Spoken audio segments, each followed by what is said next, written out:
Hello my co-host, how are you doing? Welcome back to another review with Tella Says. Today is a reaction video on the buzzing frenzy topic of Emdee Tiamiyu interview with the BBC.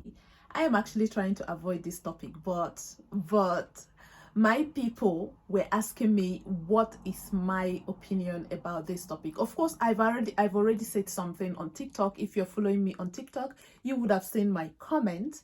If you are not following me, look down under the comment section for you to see my TikTok link so you can follow me. Actually, I have two, my main TikTok page and the backup page, so you can actually look at both of them and see what I said about the topic, because I wasn't expecting to make a YouTube video on this topic. But then, okay, my people, the co-host want my opinion, and I am gonna give my humble opinion. So, hey, before we get into this review, I want you to first off subscribe if you haven't subscribed. Hit the like button. There you go. There you go. Thank you very much. I love you. All right, like, at this point, I must surely make it clear that I am now pitying this guy, because I feel like some of the attacks and everything is getting overly too much. Like, it's getting overly too much. Like, it is not necessary. But before I go forward, I am actually gonna make this clear.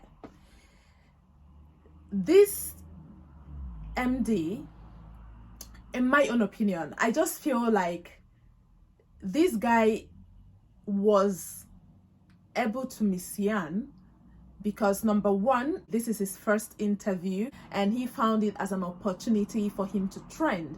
So he was too excited and he spoke, and unfortunately it's a disaster. For those of you still attacking Emdee Tiamiyu, I want you to understand that Emdee Tiamiyu is not the first person that had cast Nigeria. A lot of y'all, if you are in that position, might actually fall for this same question. That's number one. Number two, a lot of y'all had been talking too much on Twitter. TikTok is the worst one, and every other, even on YouTube channel. That's true. A lot of y'all had been talking. So it's not just him. All of you are contributors to the question that he was asked. He was only not very tactical to answer it, I must agree.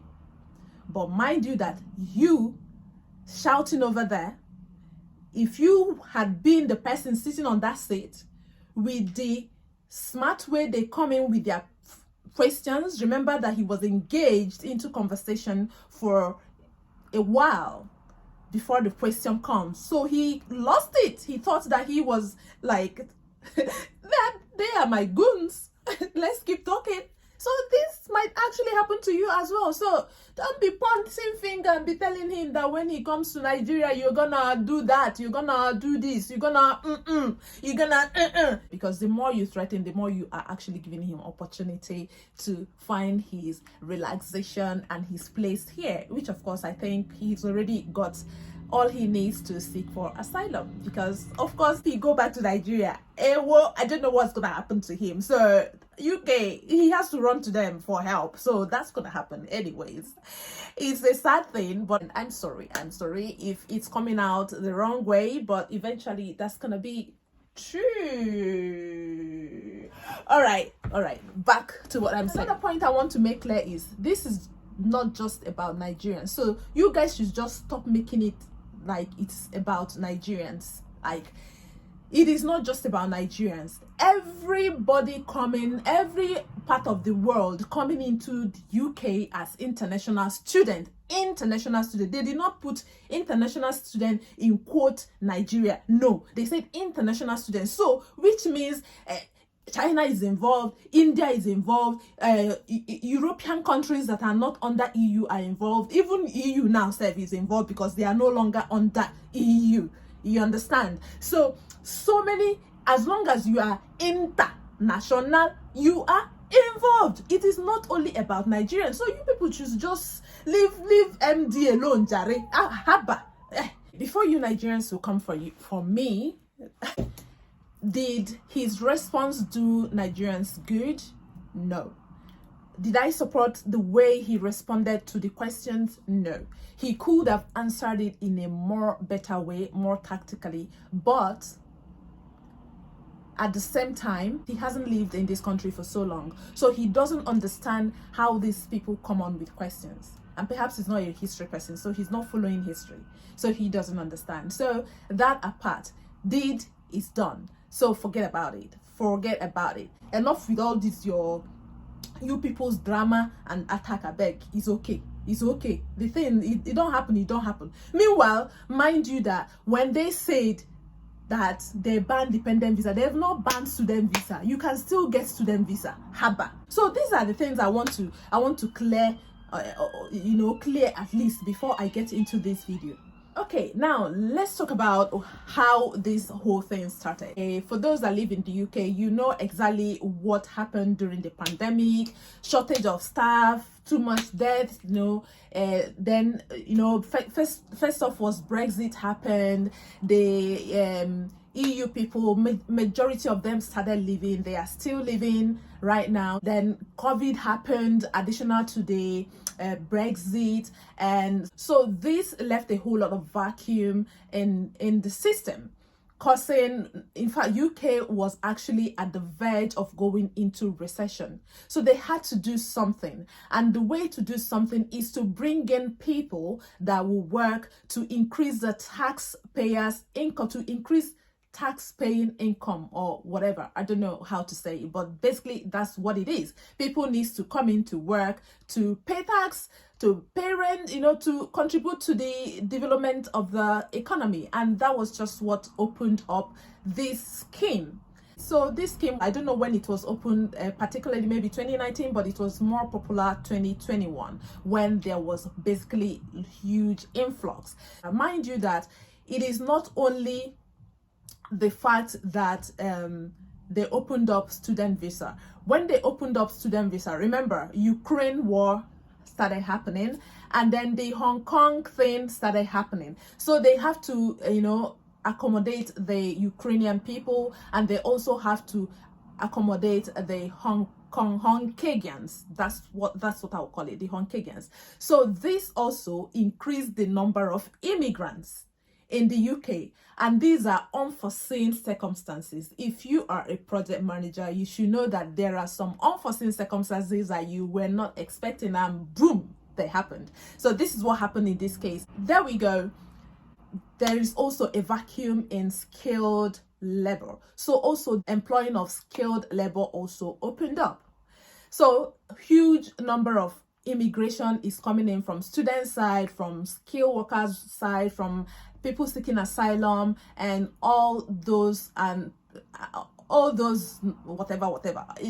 Of course, it has brought a whole lot of benefits to UK. You can see all different sorts of food. It brings in different culture. It makes this environment vibrant, and this is what is making this land rich.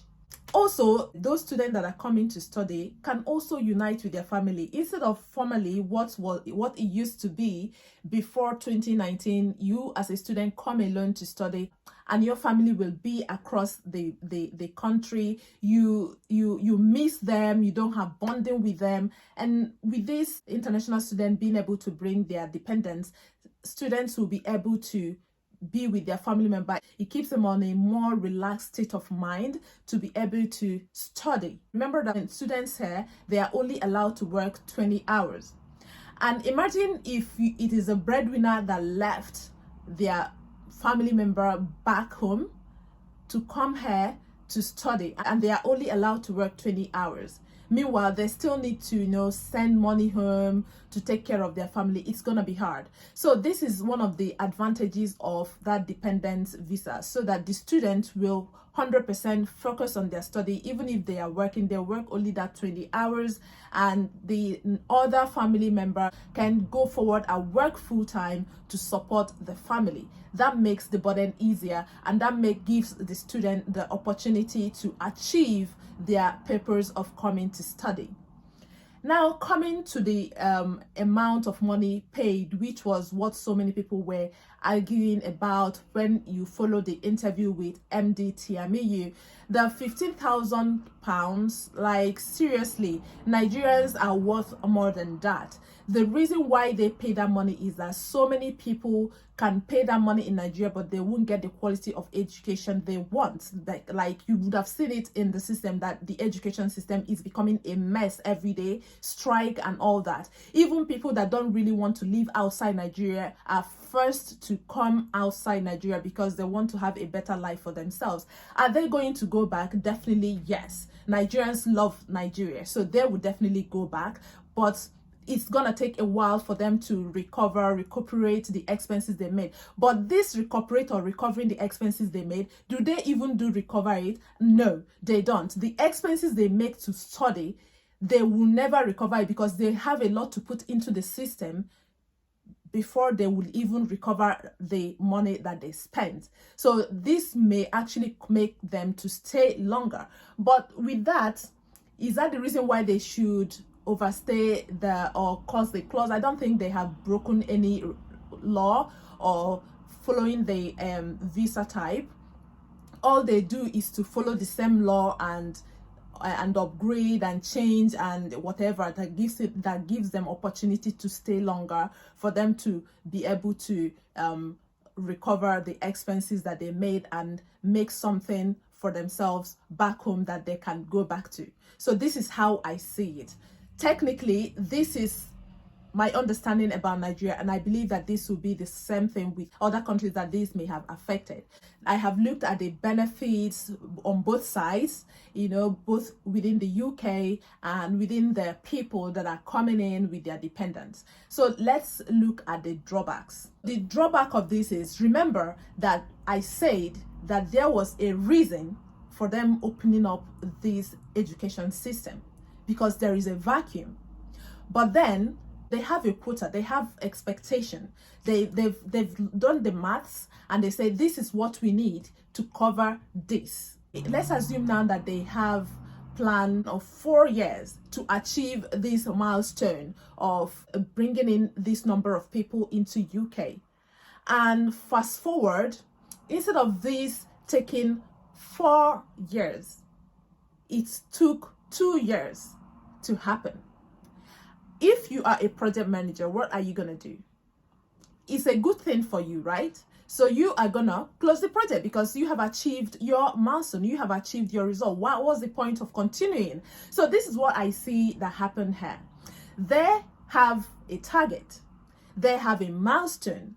Perhaps they projected that this milestone is gonna take them like 6, 7, 10 years to achieve, but then boom, within 4 years they are exceeding the target.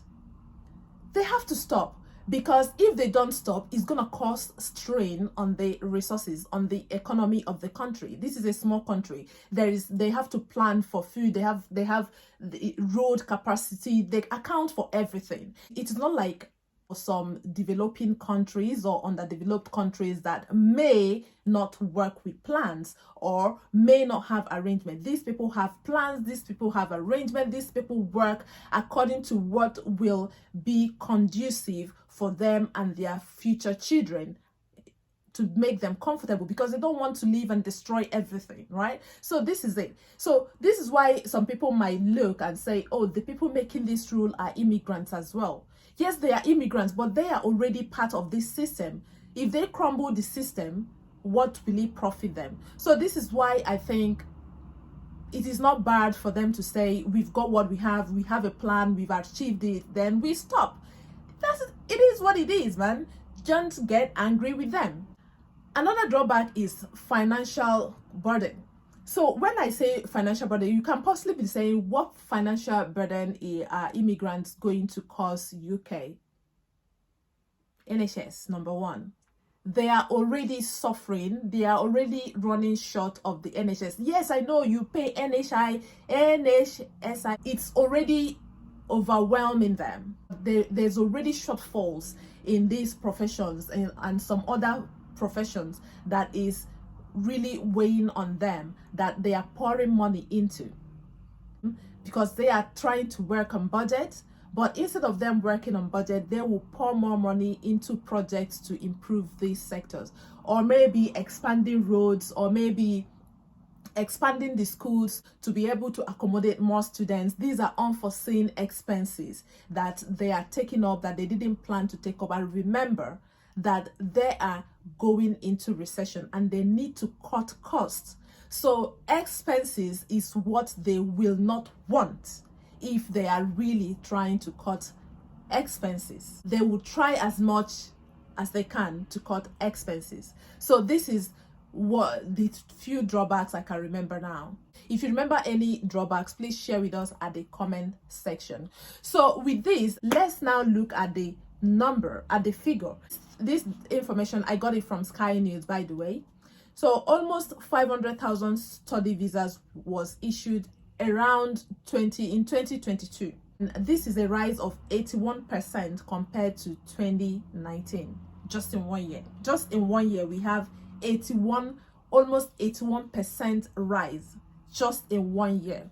Inside these 500,000 student visas, 135,788 visas were dependents visas. So this is a rise from 16,047 in 2019. They said that the highest number of student visas was issued to Indians and Nigerians. These two. I could not get the figure of how many Indians came in with student visa and with their dependents, but I was able to get a figure for the number of Nigerians that came in. So for Nigerians, they have 34,000 study visas were issued and 31,898 dependent visas were issued alongside these student visas. So if you do the maths minus the number of Nigerians, which they were saying allegedly, how many do you think Indians will have? And how many do you think other countries will have? So, and this is within a space of 1 year. Technically, you see how they were able to achieve the quota that they set very fast. And this is why it is a quick decision for them to stop it, not just for Nigerians, for every other countries that do come into UK with student visa that allows them to come in with dependents. And this is also not their only problem. They also have problem with some of the students. They come in, they leave the school and they go straight on to start working. So this is a problem, abuse of the system, abuse of the opportunity. This is another contribution to the reason why they want to close this route. And they also now have a new rule that subsequent, they will continue to be issuing student visa, but you are not allowed to come in with your family members anymore, except if you are going to come in on a student postgraduate study that requires research, because these ones takes up to 5 years to finish. So you need to be around your family member. But the rest of the courses, like masters, is a 1 year course or maximum 2 years course, and if you finish it, you have to go back where you are coming from. And they also say that subsequently they will not be allowed to change their student visa to work visa anymore, which was what was allowed within this period. And so many people really abuse the system, because once they come, they don't even try to do the schooling at all. They just hustle to migrate to work visa. And apart from this, there is still also influx of immigration from the work sector, which you can see the data right here. From this data right here, you can see that India is still topping the chart. People that come in following the number of EU people that are leaving the country. So there is shortage in some employment sector, like construction, like agriculture, some of the labels. In fact, look at the data here, just look at it and see what I am talking about. So this is just the chart. This is just the chart. All right. So this is just my quick reaction review on this video. So I am making this reaction review for Nigerians to see that this is not just all about them. It affects every other country, and it is about the country we are living in having a plan towards what they want to do and following the plan. They do not want to crumble the system. All we have to do is we have to look back to our leaders to be wise like these leaders in these developed countries, because it is the way they make decisions and the way they value the system that they are able to get to where they are. So our leaders should be able to stop squandering our money in things that are unnecessary. For example, buying properties in developed countries instead of developing our countries and making people run away from the very beautiful country